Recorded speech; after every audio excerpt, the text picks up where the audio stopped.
हाँ, chapter number 3 देखेंगे arithmetic progression. Arithmetic progression में आपको पहले सीक्वेंस समझना जरूरी है। क्या समझना जरूरी है? सीक्वेंस। तो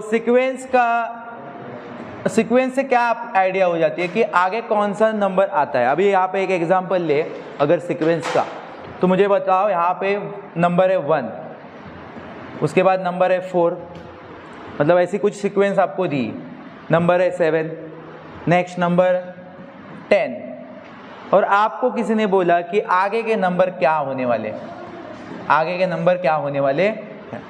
तो आप उस सीक्वेंस को क्या करोगे? अच्छी तरह से ऑब्जर्वेशन करोगे और उस सीक्वेंस के अंदर कौन सा पैटर्न छुपा हुआ है या कुछ रूल्स छुपा हुआ रहेगा। ये नंबर जो दिए हैं तो आप देखोगे कि 1 के बाद नंबर आ रहा है 4, 4 के बाद नंबर आ रहा है 7, 7 के बाद नंबर आ रहा है 10।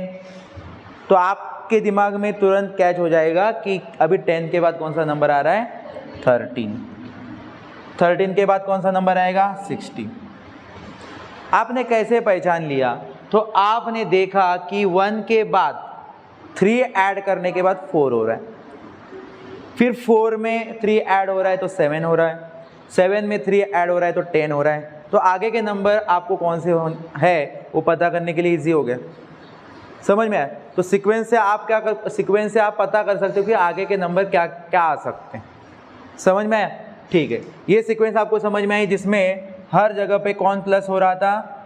3। यहाँ पे भी प्लस कौन हुआ? 3। यहाँ पे भी प्लस कौन हुआ? 3। यहाँ पे भी प्लस हुआ 3। क्लियर हो गया? चलो और एक सीक्वेंस देखते हैं और पता करते हैं कि क्या हुआ है। ठीक है, अभी यहाँ पे मुझे बताओ 6, 12, 18, 24 और आपको पूछा आगे क्या नंबर आएंगे। सो आपको ये पता चल गया होगा कि ये 6 के टेबल के नंबर है कि नहीं? या तो किसी को पता चल गया कि इसमें हर बार 6 ऐड हो रहा है तभी ये नंबर आगे के आ रहे हैं। समझ में आ रहा है कि नहीं? अभी आपको ये टेबल ही दिख रहा है तो आप इजीली लिख सकते हो कि 6, 12, 18, 24। अभी 24 के बाद क्या आएगा? 30, 30 के बाद क्या आएगा? 36। तो मतलब आपको ये सीक्वेंस मतलब क्या है वो पता चल गया। अब ये सीक्वेंस का और अरिथमेटिक प्रोग्रेशन का क्या रिलेशन है, क्योंकि हमें पढ़ना तो है अरिथमेटिक प्रोग्रेशन। क्लियर है कि नहीं?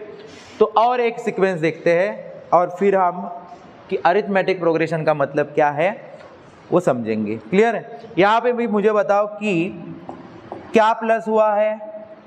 6 प्लस होते जा रहा था। ओके, अभी हम देखेंगे एक और सीक्वेंस आपके टेक्स्ट बुक में दी है। देखो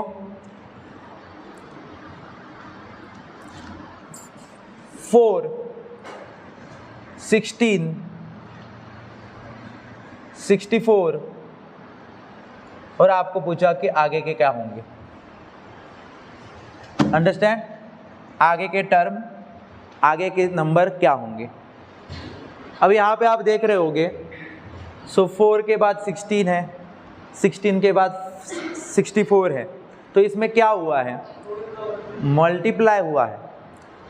क्या हुआ है? 4 से मल्टीप्लाई हुए ये सारे नंबर, तभी आगे के नंबर हमें मिल रहे हैं। सो आप मुझे बताओ कि ये 16 कैसे आया? तो 4 के साथ मल्टीप्लाई हुआ, 4 4 जा 16। उसके बाद 64 कैसे आया? तो 4 के साथ क्या हो गया? उसका मल्टीप्लाई हुआ। फिर आपने देखा तो 64 के साथ अभी 4 का मल्टीप्लाई होने वाला है और फिर हमें आगे का नंबर मिल जाएगा। सो आप मुझे बताओ कि क्या आ सकता है वो नंबर? 4 4 जा 16, 6 1 कैरी, 4 6 जा 24 एंड 1 256, 256। आगे का नंबर लाने के लिए आपको वापस से 4 से मल्टीप्लाई करना पड़ेगा। ठीक है, वो समझ में आया आपको कि कैसी सीक्वेंस है इसकी। क्लियर है? और एक हम सीक्वेंस पता करते हैं। अभी यहाँ पे और आपके टेक्स्ट बुक में दिया है 1 का क्यूब, 2 का क्यूब, 3 का क्यूब और आगे के नंबर क्या होंगे आपको पूछे गए। सो आप बोलोगे कि 1 का क्यूब कितना है? 1 ही होता है। 2 का क्यूब कितना होता है? 8। क्यूब मतलब 3 टाइम उसी नंबर को मल्टीप्लाई करना। 3 का क्यूब कितना होगा? 26। 7। सो आगे क्या होने वाला है, ये सीक्वेंस 1 2 3, तो 4 का क्यों पूछना है उनको, 64 क्या होगा यहाँ पे 64 या 4 का 64। सो अभी यहाँ पे मुझे बताओ इसमें अरिथमेटिक प्रोग्रेशन का क्या रिलेशन है सीक्वेंस का। अभी ये दो जो एग्जांपल हमने फर्स्ट वाले देखे 1 4 7 10 और फिर हमने 13 और 16 को हमने फाइंड आउट किया, ओके। तब आपने देखा कि हर एक नंबर के बीच में जो डिफरेंस है वो 3 था। 1 से 4 पता करने के लिए 3 प्लस करने पड़े, 4 से 7 पता करने के लिए 3 प्लस करने पड़े, मतलब हर एक नंबर के जो बिटवीन कितने का डिफरेंस है 3 का। अब ये हर जगह पे 3 3 3, आगे भी आप चले जाओगे नंबर निकालते निकालते तो हमेशा ये डिफरेंस 3 3 3 रहने वाला है। इसको बोलते हैं कांस्टेंट। जब एक ही वैल्यू हर एक डिफरेंस में आ रही है तो इसको क्या बोलेंगे, कांस्टेंट। तो यहाँ पे 3 3 डिफरेंस आ रहा है। सेकेंड वाले एग्जाम्पल में भी आपने देखा 6 12 18 24 30, इसमें भी 6 6 6 6 यही डिफरेंस है हर एक नंबर के बिटवीन में। समझ में आ रहा है कि नहीं? तो 6 कांस्टेंट वैल्यू है हर एक बीच में।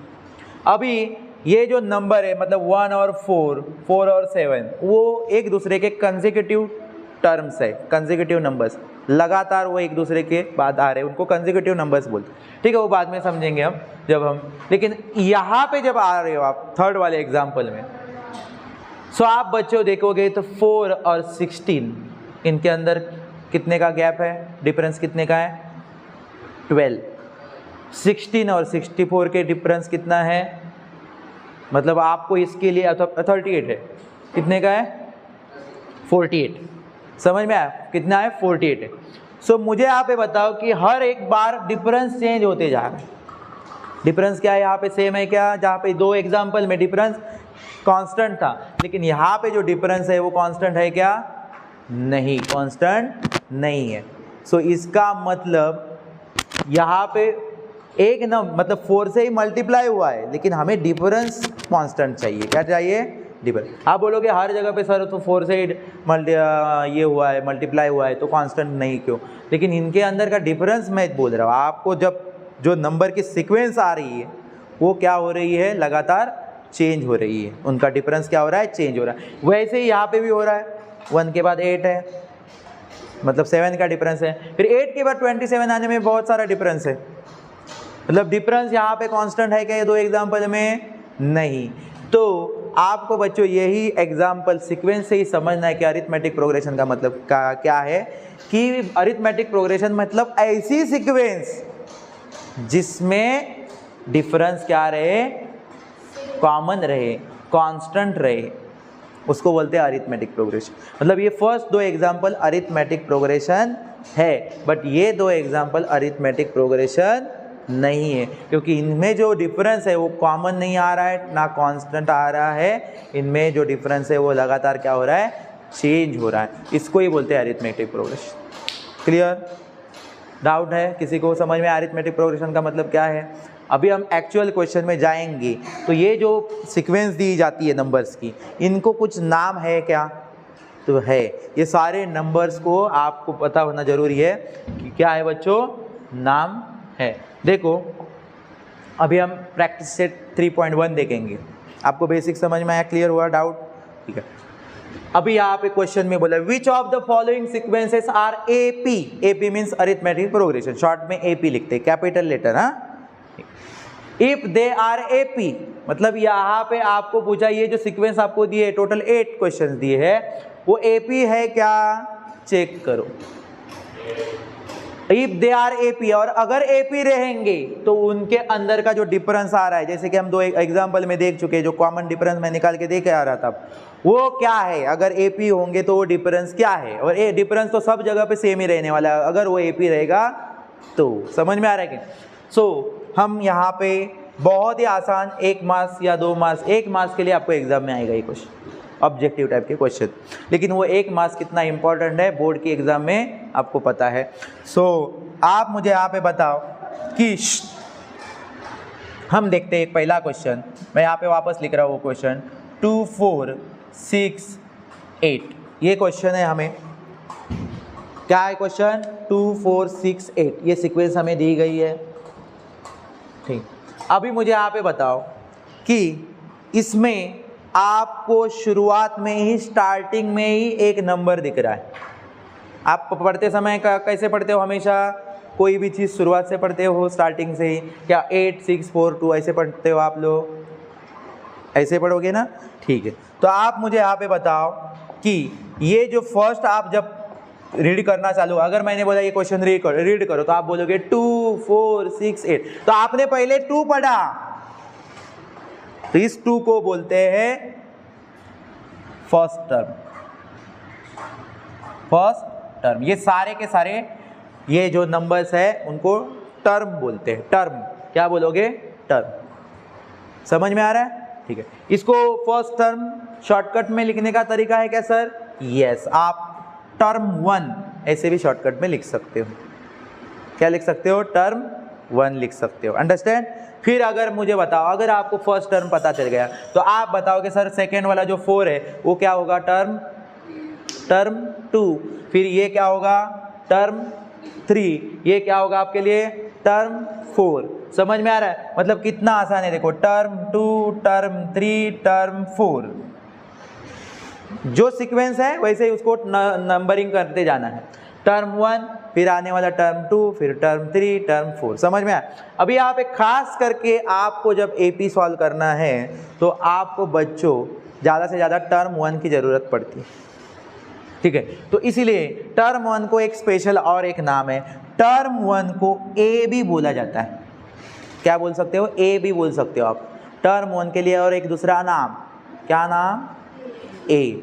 टर्म 1 के लिए और एक नाम कौन सा आ गया? ए। कल अगर एग्जाम में आपको बोला ए कौन है, तो आप इधर उधर देखने का नहीं, ए कौन है? ए मतलब ही टर्म 1। समझ में आ रहा है आपको? ए मतलब कब क्वेश्चन में आपको कभी टर्म 1 लिख के दे सकते हैं, कभी ए लिख के दे सकते हैं। आपको समझना है कि ये कुछ नहीं है, ये फर्स्ट टर्म ही है, टर्म 1 ही है। ओके, उसके लिए ए नाम लिखे या टर्म 1 लिखे, आपके दिमाग में घुस गया ये चीज़? क्लियर? ठीक है, नींद आ रही है क्या किसी को? नहीं ना? ठीक है, चलो देखते हैं आगे। अभी यहाँ पे मुझे बताओ इस क्वेश्चन को सॉल्व कैसे करना है। अब पहले शुरुआत में आपको लिखना है, ये आपको फर्स्ट टर्म समझ में आया, और इन सबको क्या बोलते हैं पता चल गया? इनको क्या बोलते हैं? टर्म 1, टर्म 2, टर्म बोलते हैं। क्या बोलते हैं? टर्म। और उनकी सीक्वेंस वाइज उनको टर्म 1, टर्म 2, टर्म 3 ऐसे बोल सकते हो आप। क्लियर? अब इस क्वेश्चन को सॉल्व कैसे करना है, देखो, आपको सॉल्व करते समय लिखना है सारे टर्म्स जो आपको क्वेश्चन में दिए गए उनको आपको लिखना है। देखो कैसे लिखोगे? टर्म 1, टर्म 1 कौन कौन है नंबर बेटा? टर्म 1 क्या है? 2। ठीक है, फिर टर्म 2, टर्म 2 कौन होगा? 4। फिर टर्म 3 कौन होगा? 6। फिर टर्म 4 क्या होगा बेटा? 8। इतना कर सकते हो? यहाँ तक क्लियर हो गया सबको?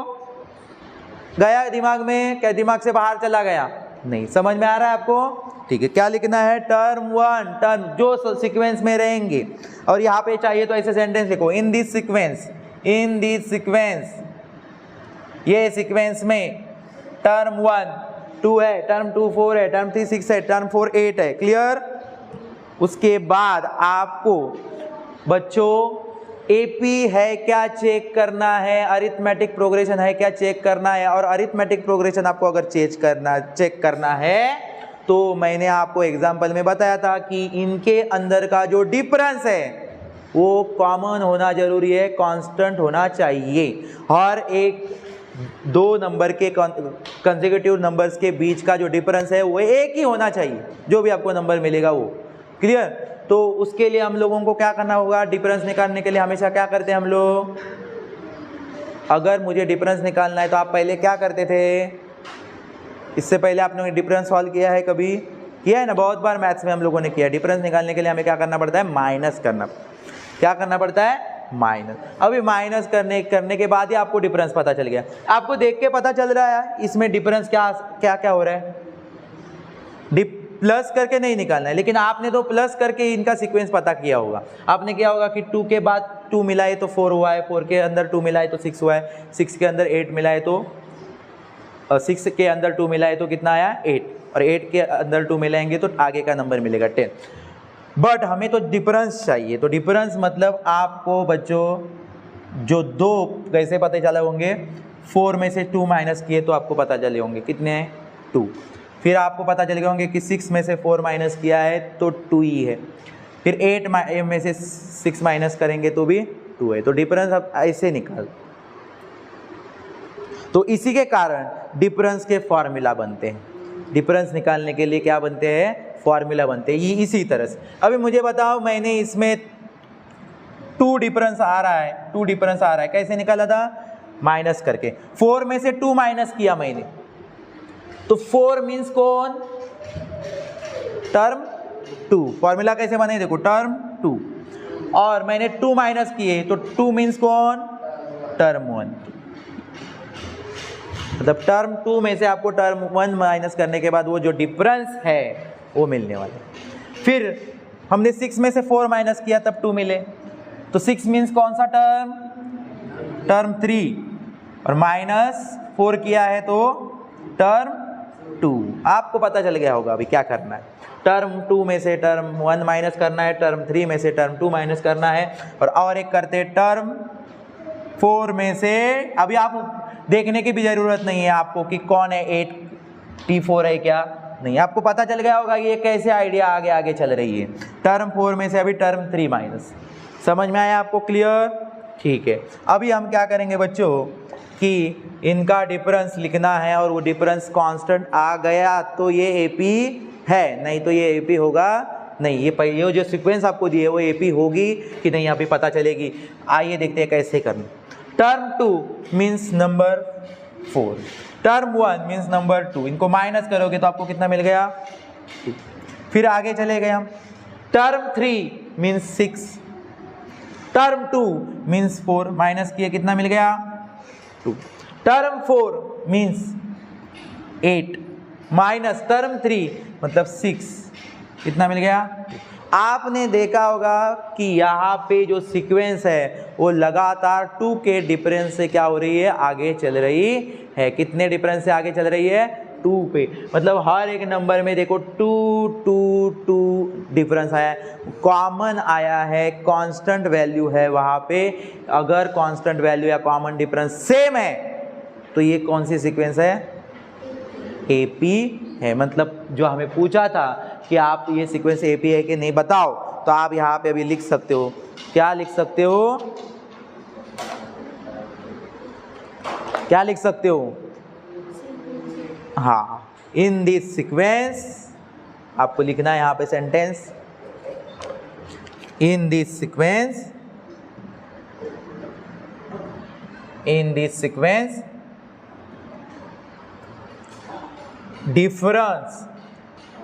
difference between 2 consecutive terms is constant। constant मतलब एक ही सेम वैल्यू, ओके। तो यहां पे आप लिख सकते हो इट इज एन एपी। तो ये जो क्वेश्चन है बच्चों वो क्या है, एपी है। समझ में आया, एपी है। और एक बच्चों आपको ध्यान में रखनी चीज है, लिसन, एपी है और हमें बोला था कि कॉमन डिफरेंस क्या है वो भी बताओ। तो कॉमन डिफरेंस के लिए भी एक लेटर यूज किया जाता है, स्मॉल डी। कौन सा लेटर यूज किया जाता है, स्मॉल डी। सो डिफरेंस कितना था बच्चों, यहाँ पे डिफरेंस कितना था 2। अंडरस्टैंड, डी क्या हुआ वहाँ पे लिखो, क्योंकि आपको वहाँ पे पूछा है कि फाइंड द कॉमन डिफरेंस, आप कॉमन डिफरेंस भी वहाँ पे बताओ कि क्लियर हुआ रहेगा, आपको समझ में आया यहाँ पे बच्चों? कुछ डाउट? No doubt, clear? ऐसे ठीक है। सो आप इसी तरह से आगे के क्वेश्चन भी आप ट्राई कर सकते हो। सेकेंड वाला मैं बता देता हूँ। सेकेंड वाले में बच्चों थोड़ा सा फ्रैक्शन में नंबर आए, डरने की कोई बात नहीं, आपको कैलकुलेशन करने आता है, क्लियर है? सो हम ये लिख के हो गया, तो बताओ मैं आगे का क्वेश्चन बताऊँ।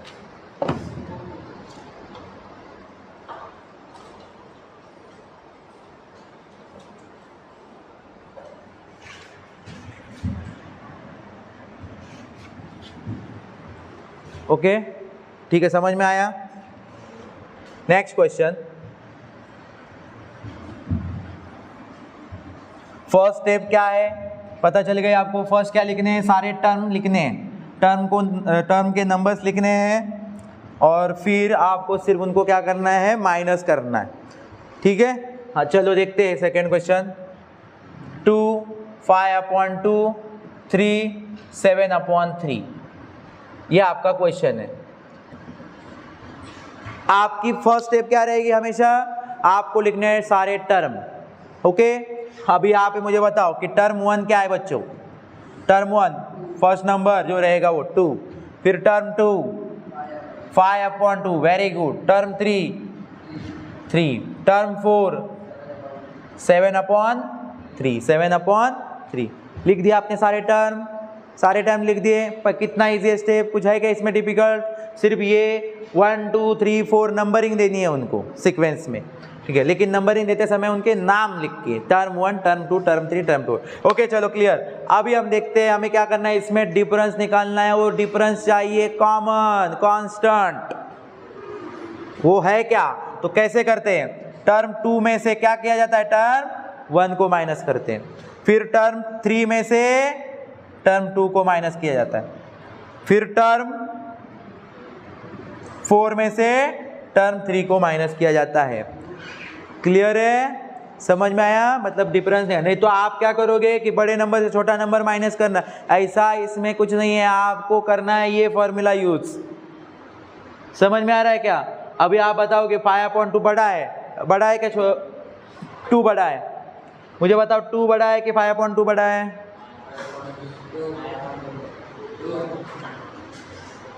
5/2 ग्रेटर है। समझ में आ रहा है कि नहीं? तो ये याद रखो, समझ में आ रहा है? फ्रैक्शन में लेकिन नाम में निगेटिव में आपको पता है अलग रहता है थोड़ा सा। निगेटिव में जो बड़ा रहता है वो क्या रहता है? दोनों नंबर अगर निगेटिव रहते सो क्या रहता है उसमें? जो बड़ा नंबर रहता है वो क्या रहता है? छोटा, और स्मॉल नंबर रहता है वो बड़ा रहता है।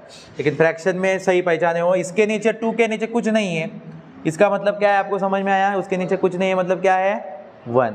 तो कैलकुलेशन करने के लिए आपको तकलीफ होगी नहीं, क्योंकि आपको ये कैलकुलेशन आ सकती है। चलो ये फॉर्मूला मैंने लिख दिए, अंडरस्टैंड? तो मुझे बताओ अभी टर्म 2 में से हमें टर्म 1 को माइनस करना है। टर्म 2 क्या है बेटा? 5/2। डिफरेंस निकालना है तो माइनस की साइन, और टर्म 1 क्या है? 2। और अभी आपको मैंने पूछा 2 के नीचे कुछ नहीं है मतलब क्या था? 1 है। क्या है? 1।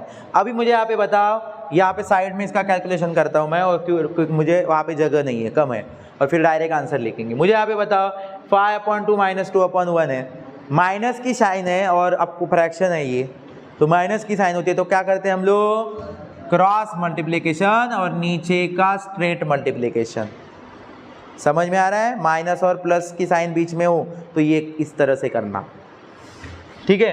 तो मुझे यहाँ पे बताओ 5/2 माइनस 2/1, क्रॉस अगर करने जाओगे तो 5 के साथ किसका क्रॉस होगा? 1। सो आप लिखोगे 5 1 जा 5। फिर दूसरा क्रॉस करने से पहले बीच में जो साइन है वो दोगे, दिया, फिर 2 2 जा 4। और फिर क्या बताया था मैंने? क्रॉस होने के बाद आपको नीचे जो डिनोमिनेटर है उनका स्ट्रेट मल्टीप्लिकेशन, नीचे जो नंबर है उनका, नीचे कौन है बेटा? 2 1, 2 1 जा 2, ठीक है? 5 में से 4 माइनस करोगे तो क्या मिलेगा? 1। नीचे 2 है, इसका मतलब फाइनली आप जब कैलकुलेशन कर पाए तो आपको मिल गया 1/2, मतलब डिफरेंस क्या मिल गया? 1/2।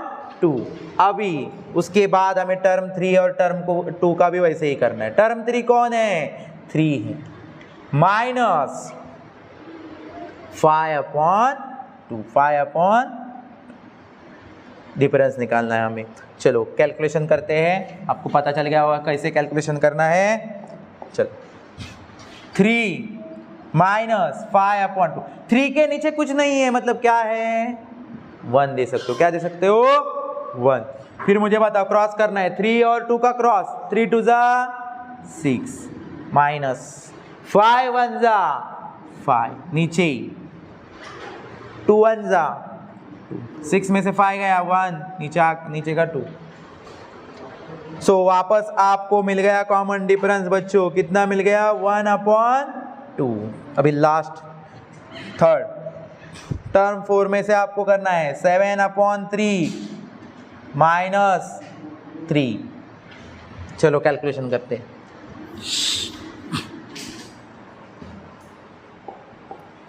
सेवन अपॉन 3 माइनस 3, ये 3 के नीचे कुछ नहीं, मतलब क्या है?